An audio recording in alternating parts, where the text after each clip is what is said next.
All right, today we're diving into the story of one of the most mysterious members of our ancient human family. I'm talking about a ghost lineage, a group of people totally unknown to science until just a few years ago. It really does sound like something straight out of a detective story, doesn't it? But that is exactly what happened.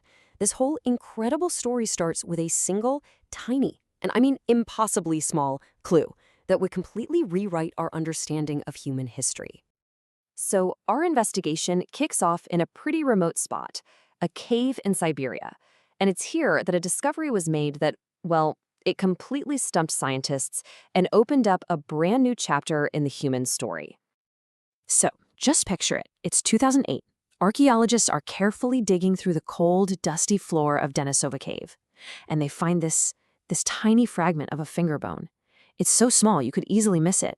They knew it belonged to a young hominin, an early human, but they had no clue who she was. So they gave her a fittingly mysterious nickname, X-Woman, the owner of a prehistoric puzzle. Okay, so how do you solve a mystery like this? Well, the team's first big tool was something called mitochondrial DNA, or mtDNA for short. The easiest way to think about it is like a unique genetic fingerprint. It gets passed down from a mother to her children almost completely unchanged. So by analyzing it, scientists can trace a direct maternal line way, way back into the past. It was time to run the prints. And the results, well, they were absolutely shocking. They took the mDNA from X-Woman's finger bone and compared it to everything they had, modern human DNA, Neanderthal DNA, and it wasn't a match, not even close. This genetic fingerprint belonged to someone completely new, a totally distinct branch of the human family that we had never, ever seen before. And just like that, this ghost lineage stepped out of the shadows. They were given a name, the Denisovans, named right after the cave where they were found. This one discovery literally added a whole new, major branch to our family tree, one that was completely separate from us and from the Neanderthals. So here's the thing. We had their genetic code, which is amazing, right? But we had no idea what they looked like. Who were the Denisovans, really? The hunt for more clues, for actual fossils that could put a face to this DNA, well, it was officially on. And once scientists knew what they were looking for, the evidence just started pouring in. This wasn't some tiny, isolated group hiding out in Siberia. Not at all. Denisovan fossils and DNA started turning up all across Asia, from the high mountains of Tibet to the caves of Laos and beyond. These guys were a major player on the continent. So, with every new discovery, a giant tooth found in one cave, a piece of a jawbone found somewhere else, scientists started to piece together a physical picture of who these people were.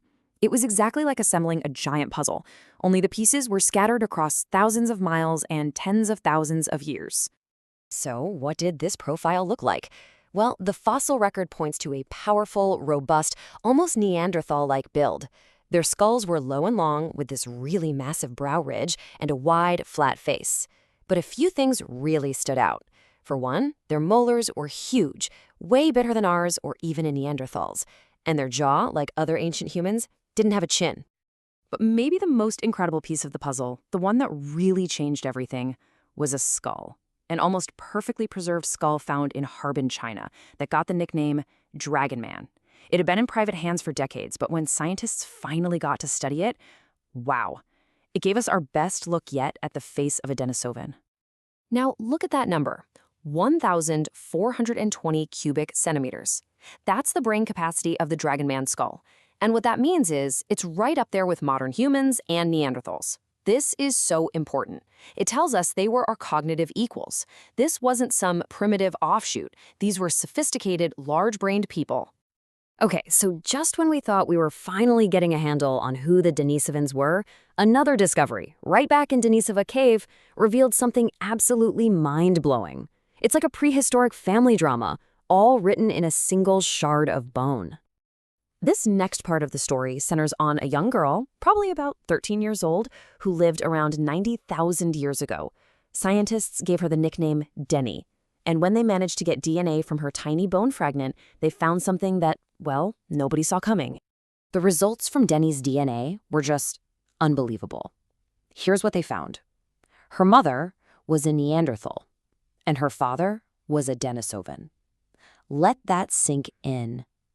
Denny was a direct, first-generation child of two completely different types of archaic humans. This was the smoking gun. Hard proof that these groups weren't just living side by side.